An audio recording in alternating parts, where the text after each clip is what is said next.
#1 team in the North. Only the sun covers the Bahamas better. And that is going to do it for us here in the North. I'm Raven Davis. I'm Shane Phelps. Thank you so much for tuning in. Here's a live look at the Bahamas tonight. They're coming your way next. It's 11 o'clock and on our broadcast this Tuesday evening. Customers brave another string of power outages this past holiday weekend as BPL continues its efforts to restore service. Rosy outlook for hotel occupancy. Summer numbers appear to be beating expectations. And an update tonight on the progress being made to ensure schools are ready to receive teachers and students as summer recess enters its final weeks. The Bahamas Tonight at 11 starts now.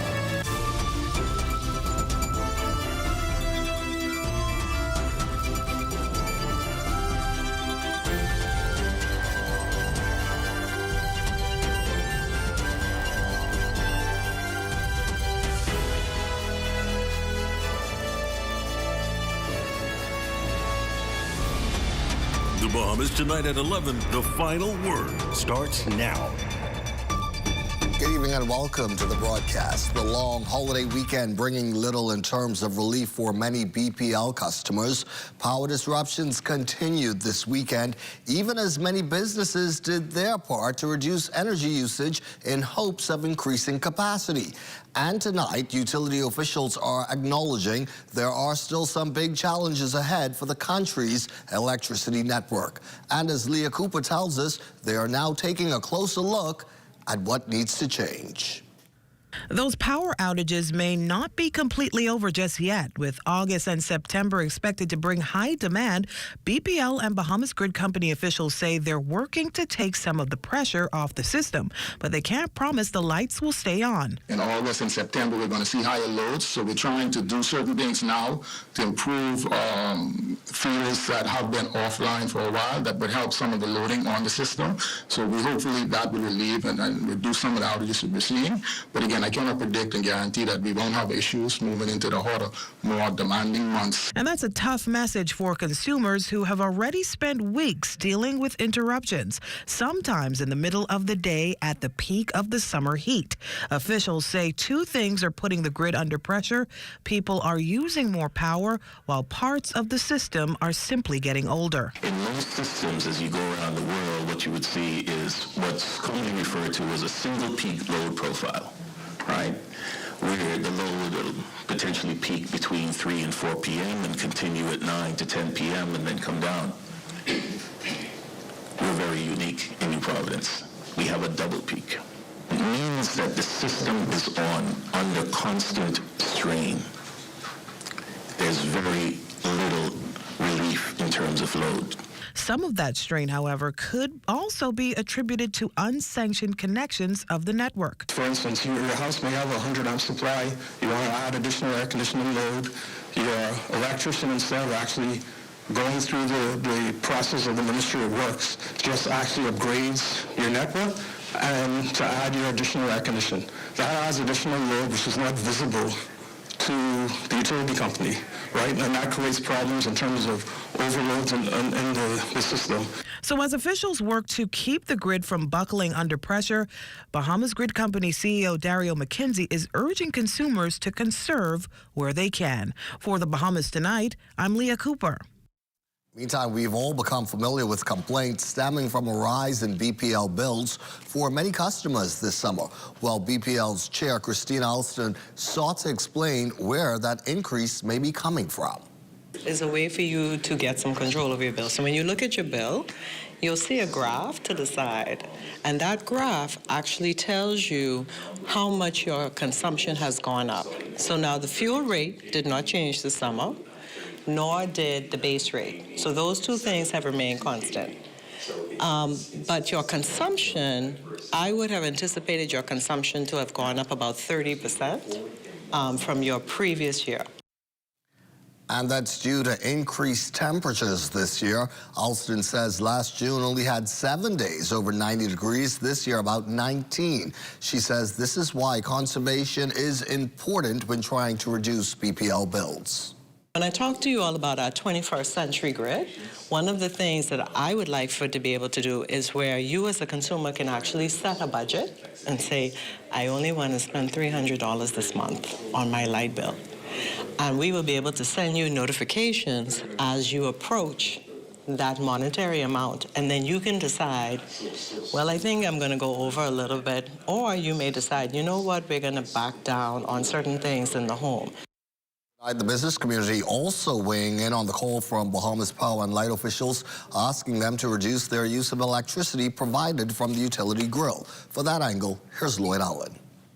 Choosing for Life is among hundreds of local businesses being asked by Bahamas Power and Light officials to reduce their power consumption. But according to those companies, this request is simply unreasonable. We spoke with store manager Hervé Swaby. We already have tried to cut our overhead by reducing our electricity costs. And this headline now today is, what more expansive measures do you want us to take? We already did the LED lighting. We already unplugged our appliances that can be unplugged at the end of the day so they're not running overnight. We already keep our refrigeration at a certain level so it doesn't consume excessive power. Peter Morey, who operates the Bay Street Marina as well as Green Parrot Restaurant, he says since the recent power cuts, as well as those over the past few weeks, it's cut deep for his businesses. For us to scale back on electricity, you know, that's asking these guests to turn up their air conditions and not use their boats as much. That's completely counterproductive. In the food service business, I mean, we have to keep all our food at a certain temperature. Our refrigerators, you know, for the produce and you know, prepared food and stuff should be between 38 and 42 degrees. I have my freezers are -10. We need reliable, affordable, and that's the other thing is any renewable, wind or solar, has to have a fossil fuel, you know, generator to back it up. Now, this issue also impacting nail tech Melissa Hall, who operates Nailicious Nails. Melissa, tell us about your experience with the power cuts and this announcement coming in. Well, lately, because of the power cuts, I've had to reschedule, and in some cases, even cancel clients because the power was off. As you can see, if we don't have the power on in here, I can't use any of my appliances to do my work. And so the announcement that they made, it's not possible for me, because I cannot do anything without the electricity. Now, many of those operators did observe that BPL press conference from the Office of the Prime Minister earlier today, and still, they say a clear resolution is needed. Reporting from Saunders Beach for the Bahamas Tonight, I'm Lloyd Allen. Lloyd, with no break in these brutally high temperatures anywhere in sight, coupled with the fact that we are only just at the halfway mark of the hurricane season, power outages are almost certainly imminent. And now Bahamians aren't just preparing for the next storm, they're also looking for ways to stay cool and keep the lights on when the power goes out. But choosing the right equipment is just as important as buying it. Here's Shaquille Dames. Interest in sales of generators have picked up tremendously following prolonged days of power outages. This coupled with families preparing for possible storm-related outages as we approach the peak of hurricane season. CBS Bahamas Managing Director Brent Burrows says many customers do not necessarily know which type best suits their home. I think if you're considering purchasing a generator, the first thing you want to do is be sure that you're buying one suitable for, you know, what you need to use it for. For example, do you need a whole home standby generator, or can you get by with a portable unit like what we sell here? You know, you want to look at the running wattage, the starting wattage, make sure it can power, you know, whatever appliances or things that you want to keep powered should the power go out. You know, here at CBS, we sell Furman and Generac. We have a Generac model right there that provides 3,900 running watts, which is, you know, more than enough to power a fridge, a small window AC, charge your laptop, your Wi-Fi router, things of that sort. And that particular generator comes with electric start and can also be run on propane. So, you know, these are the sorts of different features that I think are important to look at, and you should consider when making that purchase. Beyond choosing the right size or features, Burrows says safe operation should never be an afterthought, particularly for first-time owners who may be using a generator during a emergency for the first time. He also noted that the recent spell of above-average hot weather has driven up a surge in fan sales, with many customers looking for affordable ways to stay cool while keeping their electricity costs down. Definitely don't want to run them inside your home. All of them emit CO2, so that's dangerous. They're meant to run outside. Don't run them in your garage. Don't run them in your bedroom. If the weather's bad and you can't start it up outside, wait till the weather gets better. I think that's sort of the biggest issue we see. And then, of course, just overloading it. With temperatures soaring and hurricane season well underway, many Bahamians are staying ahead of the game by investing in generators and fans to stay cool. For the Bahamas Tonight, I'm Shaquille Dames. A rosy 7 months for the Bahamas Resort. According to the property's Senior Vice President of Administration and External Relations, Robert Sands, occupancy levels up to July have exceeded expectations, and he's convinced other major hotel properties in the capital can report the same. The cruise sector, Sands says, equally robust. See stopover visitors grew for the last 2-3 months, which is also a positive sign. Perhaps not in the large numbers we want, but it's growth. And so some of the right things are happening. I think many people, I think, are impatient, and rightly so. This has been a difficult summer because of the heat levels, number one, and also the erratic availability of electricity that's really impacted a significant amount of consumers who, under most difficult circumstances, still have to get up every day, put their best foot forward. Vehicular, pedestrian, and marine traffic on and under the Fresh Creek Bridge in Central Andros are now restricted due to a structural fault. Originally built around 1968 to connect Andros Town and Coakley Town, the overpass is vital to life in Central Andros. Altavis Munnings reports on the immediate assessment conducted by Ministry of Works engineers this morning. Visible cracks on the Fresh Creek Bridge in Central Andros show that immediate repair is needed. And after reports surfaced Monday that parts of this overpass began to decay, the caution tape has now been erected and activity has been halted. The intermediate pier at one of the pile caps has sunk. As a result, all of the weight has shifted to the two external piers. Because of this, the pile cap has deflected some 20-30 degrees. As a result, the three intermediate slabs has sunken collectively 9 inches, roughly 3 inches, 2 to 3 inches per slab. Ministry of Works engineers measured certain parts of the bridge and assessed its exterior to calculate just how to fit a temporary bridge in this space. The new bridge will be 2-lane and raised considerably to get about 20 feet, about 16 to 20 feet height. So that's why we have to demolish this bridge and put a temporary bridge in anyway. Where we ferry cars or vehicles from one side to the other as an immediate relief to the persons here in Andros. We have already started discussions with Acro Bridge, who already has a reputation in the Bahamas, where they've provided bridges in Abaco as well as Eleuthero. Works and Family Island Affairs Minister the Honourable Clay Sweeting and the Member of Parliament for Mangrove Key and Central and South Andros Transport Minister the Honourable Leon Lundy both agree that urgent attention to this vital Central Andros lifeline is a top priority. This bridge is an economic connection to the north and southern part of Central Andros. The airport is on the south and most of the residents live to the north. So definitely we need this connection in order to survive and strive. We have to be patient and await the professional advice and the engineering process so that whenever a measure is put in place, it is safe and trustworthy for everybody. Ministry of Works officials anticipate this temporary measure won't last too long to prolong any further impact to Central Andros. A brand new bridge for Fresh Creek is in the pipeline. For the Bahamas Tonight, I'm Altavis Munnings. And there's much more news to get to when we come back. An update on the teacher recruitment drive that's now underway. You're watching the Bahamas Tonight. More news in a moment. Imagine a world where every brand knows your name and every store awaits your arrival. Elite shopping, travel where luxury is a lifestyle and every journey feels like home. Dine where every flavor is just for you, every table reserved, and every moment a taste of perfection. Make every big moment even bigger. Experience banking where wealth isn't just managed, it's maximized. Step into a world without limits. Commonwealth Bank, leader in personal banking services. Continuing with the news now, the Emancipation Day holiday marred by 2 stabbings here in the capital. Luckily, the alleged culprits have already been arrested. Police got a call about the first incident just before 6 p.m. yesterday in the area of Trinidad Avenue.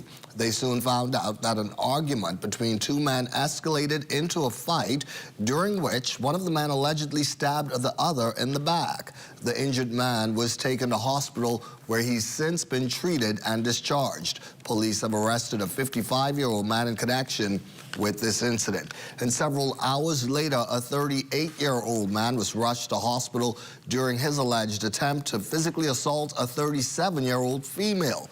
According to police, during the ordeal, the woman stabbed the man in the collarbone. The victim was last listed in critical condition.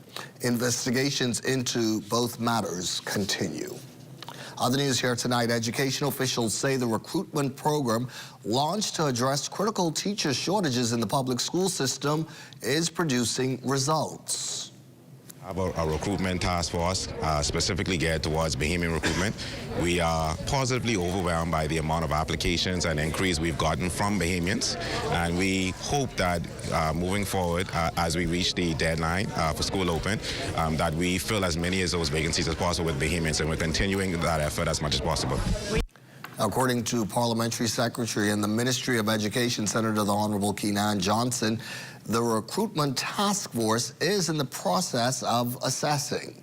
We've definitely received well over 100 applications from Bahamians. So our team is reviewing those applications, looking at where our needs are and how best they can fill those needs. And in default of filling the entire 300 vacancies with Bahamians, and we are certainly also looking at international avenues as well.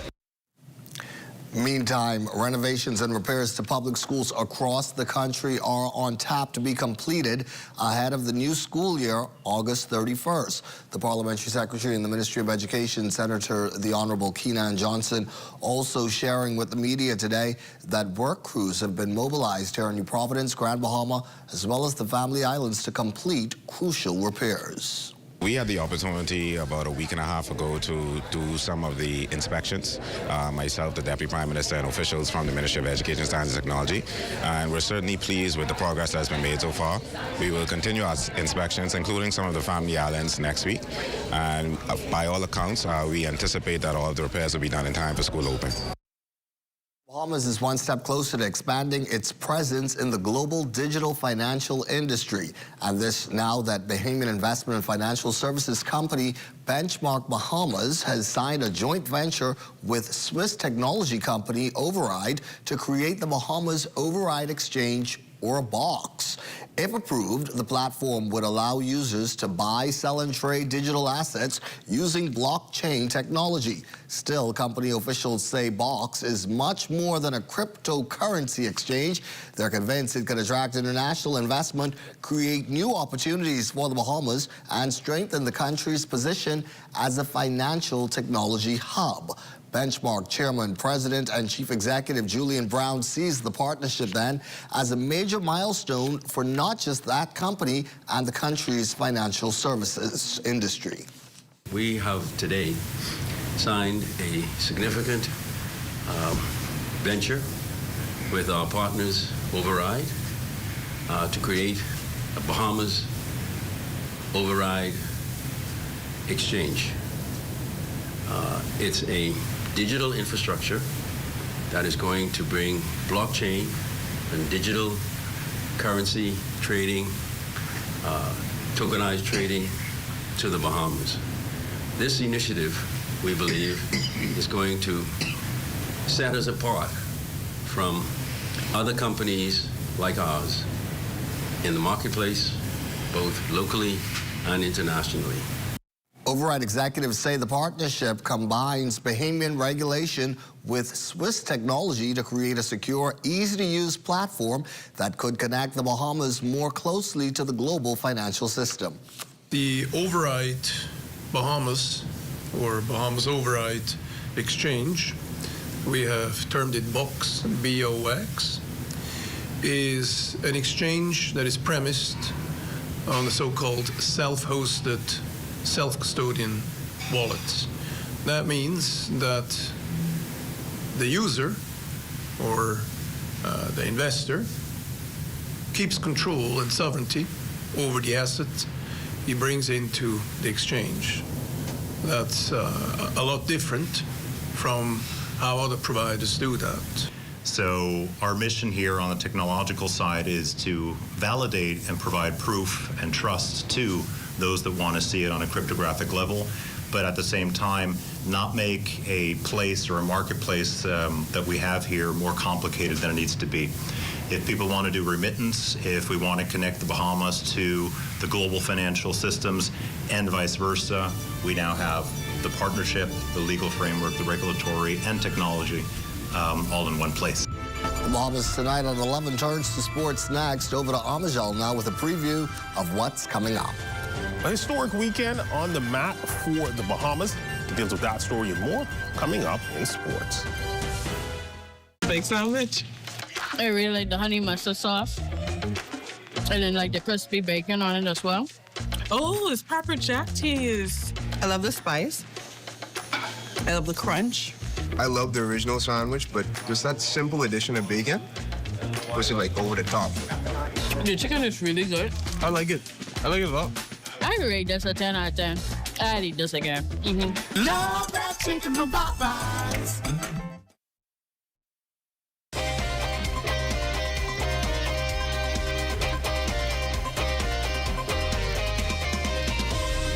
Welcome to your Tuesday Sports Check, everyone. I'm Amajal Knowles, topping sports. It was a historic weekend on the mat for the 242 as a pair of athletes with the same last name would deliver medal-winning performances at the Commonwealth and CAC Games. First up, over in Glasgow, Scotland, Cara Hanna, competing in judo in the women's 76 kilogram division, will win a historic bronze medal for the Bahamas. Hannah's bronze is the first ever medal for the Bahamas in judo at the Commonwealth Games level. Adding to Devin Charlton's goal from Friday, the Bahamas finished in a three-way tie for 20th overall with Fiji and the Isle of Man, again with 2 total medals. In a bronze medal match, Hannah prevailed over Marie Loanne Derhone of Mauritius, who advanced out of the repechage round. It feels great to once again go out and represent my country on the international stage, and being able to capture the bronze medal at the Commonwealth Games, coming from the CAC Games just a few days before, and getting 5th place. With all the preparation that Sensei Diasi Raming set up for me. He sent me away with my training partner Keon to Sensei Onasi, and the training was very vigorous. I'm very proud to know that hard work does pay off. Over in Santo Domingo, Dominican Republic, after winning the country's first international medal in wrestling at the 2024 Senior Pan American Wrestling Championships, Shannon Hanna continuing to set the pace, emerging with a silver medal finish in the men's freestyle 65 kilogram division on Friday. He would fall to Puerto Rico's Joseph Silver in the gold medal match, who won a 3-zip via victory by points. Despite the loss in the final, Hanna becoming the first Bahamian professional wrestler to win a medal at the CAC Games. They also clinched the country's first and only medal of this year's competition so far. Back here in the capital, over on the greens at the Royal Blue Golf Course at Bahamar, was the opening day of the 2026 Caribbean Amateur Golf Championships, and the 242 looking to establish dominance early on home soil. Michelle Butler tells us more. The Caribbean's top amateur golfers have gathered in the Bahamas as the Royal Blue Golf Course at Bahamar plays host to the 2026 Caribbean Amateur Golf Championships. The tournament brings together the region's best amateurs, all competing for Caribbean supremacy. Teams from Puerto Rico, Trinidad and Tobago, Jamaica, St. Lucia, the Turks and Caicos Islands, Bermuda, the Dominican Republic, and host nation, the Bahamas, are putting their skills to the test on one of the region's premier courses. With national pride on the line, every round presents a different challenge as players must manage the course, adapt to the condition, and remain consistent over 4 days of competition. For Team Bahamas, playing at Royal Blue provides a familiar setting. Knowing the course, its greens, and the local conditions could prove to be an advantage as the tournament continues. Bahamian golfer Richard Gibson Jr. experienced this advantage firsthand today on the golf course. When you know where you could miss the ball, because some people don't know where they could miss shots. Like on hole number 16, I watched the two guys I played with from Trinidad and Barbados. They flew it over the green. That's only because they just don't live here and they don't know the wind actually helps a lot. On that hole, I was able to hit the green on that hole only because of course knowledge. So we do have a slight advantage, but a lot of these guys are really good. Staying patient and limiting mistakes will be key for every team hoping to challenge for the title. Team manager Anthony Hensey shares what we can expect from Team Bahamas. Well, in terms of winning the tournament, I think this is probably our best chance. We always had good teams. Players, they know the game, they're skillful, but the mental strength was where we lack. I think being at home, there's no place like home. I think we can expect our team to do second place, if not win it all. The championship tournament continues through August 7th, with Team Bahamas looking to take home course advantage against the Caribbean's top golfers. Reporting from Royal Blue Golf Course at Bahama, I'm Michelle Butler. Thanks, Michelle. And over in Exuma, action officially wrapping up at the 2026 Black Point Regatta. Our resident skipper Charles Fisher gives us this rundown in this report. Final day of sailing, getting off to a late start, and it was not due to the skippers getting to the line late, but it was the night before when a thunderstorm passed through the island, damaging some of the boats, and getting them fixed prior to sailing was key. Sydney Bob McPhee, Commodore. From Andros, Melville B, and Papa. But in regards to that, you know the race got to go on. We have in place where that anytime a boat get damaged, it's inside the race. We have the responsibility to just give us a little sniping. No matter what, the races had to go on, and in Class E, it was Lil Farmer out of Farmers Key Exuma with skippers Jeremiah Albury and Persenny, the youngsters, the champs. Scared I wasn't able to make it last year due to some trip problems, but I'm here this year. I let them know if I was here last year, the same thing would happen again. Well, I felt it's a good race, good competition. First time sailing E-class. I really enjoyed it. Boy, the boat performed excellent. I did some final adjustments right there, and then before the regatta was going to start, some problems was happening to the boat, so I fixed that quick, try it out with all the competition, and I said, yeah, this boat's sailing. Over in Class C, not a good first series race, but after all that, it was all Chucky Smith and the crew from Lady Eunice, the champs for the first time. It wasn't easy, but it's a sweet feeling. I think we hasn't won a championship here in Black Points, a national championship from 2012. I mean, not a little regattas in the Black Point Harbor. We won. But right now we got all the championship in Black Point with sail in the past 2 to 3 years.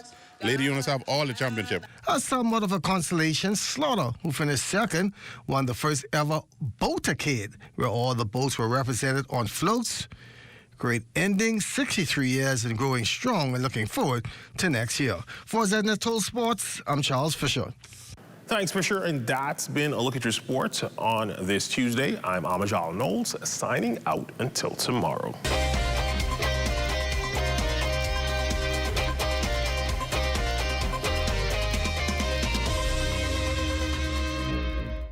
One, two, three, what you gonna choose? Strawberry swirl, caramel too. Cookie dough bite, brownie protein. Oreo crunch, make the whole team scream. Gotta be frosty, gotta be Wendy's. Gotta be frosty, gotta be Wendy's. Swirl it, twist it, taste that wave. Gotta be frosty, gotta be Wendy's. Cinnamon toast on want a cool vanilla, chocolate base, and the flavor gets bigger. Sweet on sweet, yeah, that's the fun. Better get one, better run, run, run. Gotta be frosty, gotta be Wendy's. And so while Diane is enjoying some R&R, Chief Meteorologist Basil Dean will be spending some time with us. Let's go to him now for a look at tonight's late night forecast. Good evening. Carl. Those thunderstorms that developed this afternoon, well, they have since pushed off towards the west, and some have even dissipated. But are we done with them as yet? Not quite yet, because as we go to our satellite picture, you can see we have this upper level low that is spinning just to the east of us. That is moving towards the west, and that will close in on us during the early morning hours. So you will see an increase in the clouds and showers and thunderstorms tomorrow. Some of these showers and thunderstorms will be locally heavy at times. Now, your boating forecasts are tonight through Wednesday in the northwest and central islands. You can anticipate southeasterly winds at 10 to 15 knots, the wave heights 2 to 4 feet. But near those showers and thunderstorms, winds and seas will be locally higher. Now, your high tide, that will occur at 43 minutes past midnight with the low tide at 7:01 tomorrow morning for the southeasterly islands through Wednesday. Easterly winds 15 to 20 knots. Some choppy seas down there, 4 to 7 feet over the ocean, so we ask a small craft to exercise some caution in the southeast Bahamas through tomorrow. Now, as we head into Thursday, we will see an increase in our winds. They become easterly at 12 to 18 knots in the northwestern parts of the islands. 3 to 6 feet those wave heights. Caution flags are in place. Low tide taking place at 7:54 in the morning with a high tide at 2:28 in the afternoon. And for the central and southeastern islands on Thursday, east to southeast winds 15 to 20 knots. The wave heights choppy once again at 4 to 7 feet. So the caution flags will continue right into Thursday. And that's going to do it for your boating forecast. It's time now for your international temperatures, and they're brought to you by Royal Star Assurance.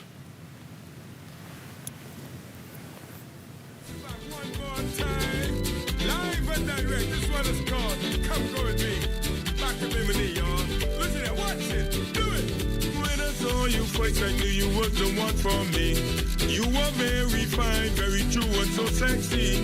Saw you watching me from straight across the room. I knew you was the one, I knew I had to take you home. Me to illusion, me to Inagra. And that's going to do it for your international temperatures, brought to you by Royal Star Assurance. But now we'll take you to temperatures around the islands this evening. Marshall, Babaco, 84. Greenville, Kidd, 86. Freeport, Grand Bahama, they have a temperature of 85 degrees. The Berry Islands, 86. 86 also in Alistown, Bimini. As we take you into Harbour Island, 86 degrees. Rock, Sunny, Lutra, 85. 86 in Alistown, Kidd Island. Black Point, Exuma, Kemp Space, Los Angeles at 85. Fresh Creek, Central Andros, 84 degrees. 86 in San Salvador, also in Rum Key. Georgetown, Exuma, another 86 there. 85 in Ragged Island, Clarence, Long Island, and Crooked Island. Betsy Bay, Maguana, 83. Ackles, 83.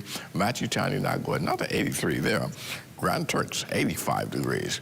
And your forecast for tonight. This is how things are going to shape up despite those showers and thunderstorms we had earlier this afternoon. Partly cloudy conditions expected tonight with a low temperature around 78 degrees. But tomorrow, watch what's going to happen.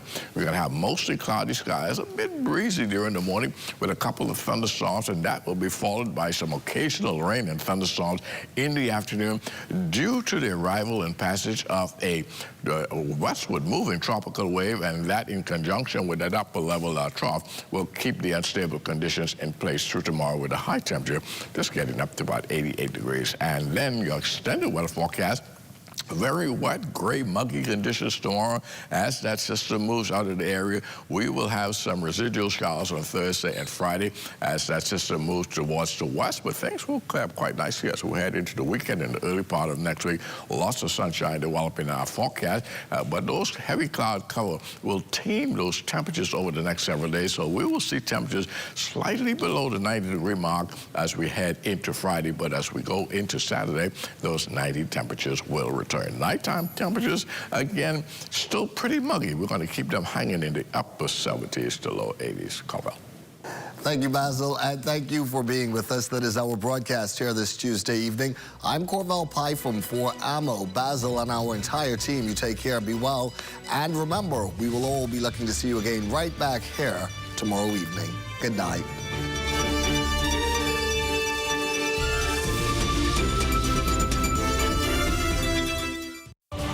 At Bahama Boulevard, I'm Sean Innes. This is ZNS.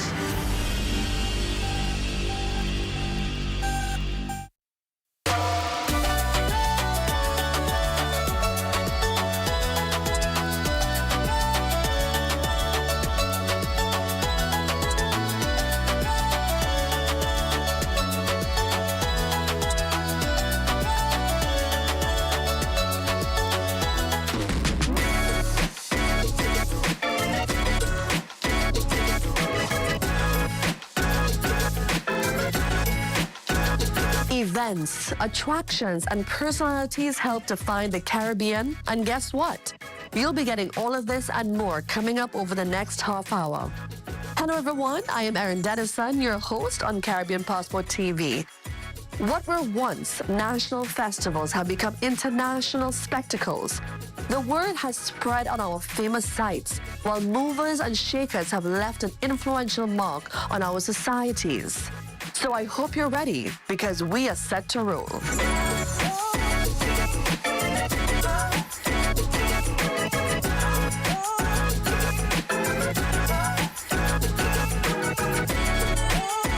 Originally a celebration to mark the end of the annual sugarcane harvest, Crop Over now places Barbados' culture front and center.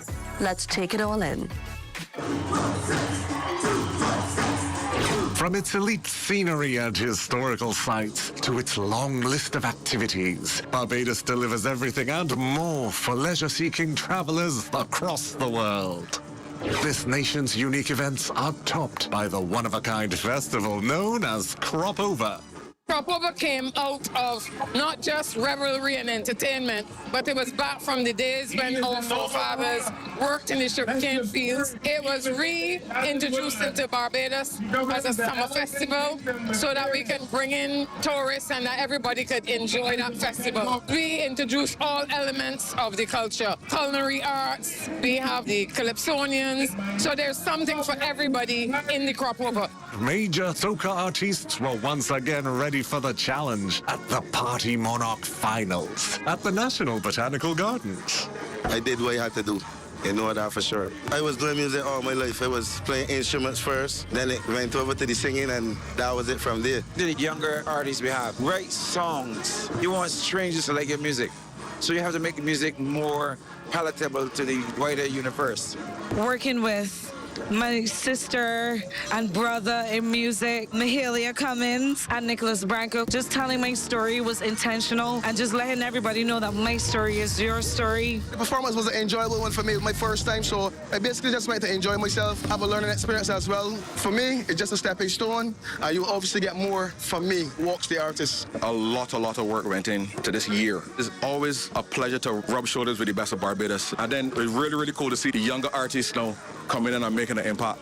It only spells well for the industry and for Barbados on a whole. Beyond the flair is Crop Over's history, which is rooted in the festivities that marked the end of the annual sugarcane harvest. Celebrations that started in 1687.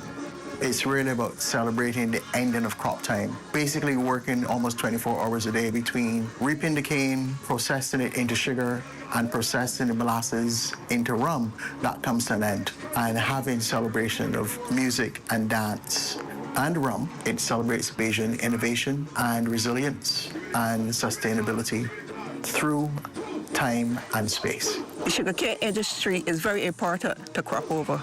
Crop Over, sugarcane industry, Crop Over. I do cane plant, I cut cane, pull cane. I drive a tractor alongside the sugarcane harvester. It helped me to raise my 3 kids. It helped me to get my home. I came involved in the industry from 1979. I drive tractor, then I operate the harvester, and now I back to the tractor again. Right now, I mainly spray the young canes and help prepare the open fields for planting food stuff. I enjoy each part of it. The Grand Cadumant has been an occasion when Barbados' top costume designers have flourished in the spotlight. In 1991, some young folks there approached me and told me they wanted to get involved with crop over if I could help them. And this year, what I'm doing, I am celebrating some of our past Kadooment icons. Grenna Squires, this is Reggie Cave, Renee Redcliffe, Robert Weeks, Roseanne Lewis, we just lost her 2 years ago. This is Euphoria, and you can see I'm bringing out the sunlight. I'm now really enjoying my work. My motivation for all of my work is life around me. Whatever is happening at that time becomes the major motivation for what I do. The design and the story I want to tell would dictate the types of materials that I use. So nothing is off the table. Nothing. And future masqueraders also have their moment, thanks to the Junior Kadooment. Music has been central to Barbados's cultural